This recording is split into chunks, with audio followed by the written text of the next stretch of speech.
సంక్రాంతి. సంక్రాంతి వేడుకలకు ఇచ్చేసిన మీ అందరికీ నా శుభాకాంక్షలు తెలియజేస్తున్నాను. ప్రతి పండుగ ఒక్కరోజు మాత్రమే జరుపుకుంటాము, కానీ సంక్రాంతి పండుగను 3 రోజులు జరుపుకుంటాం. సంక్రాంతి పండుగ నెల రోజుల ముందు నుండే ప్రారంభం అవుతుంది. అంటే డిసెంబర్ 13, 14 నుంచి ఈ పండుగను ప్రారంభిస్తారు.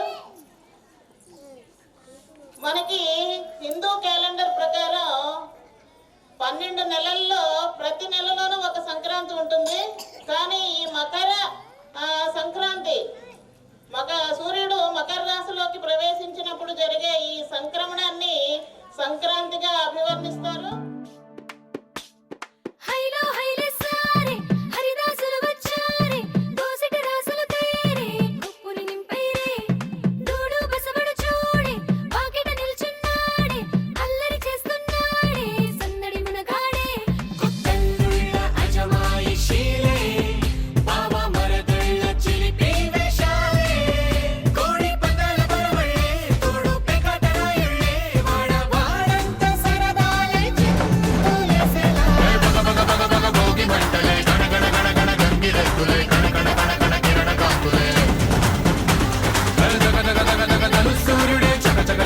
మకర రాశిలో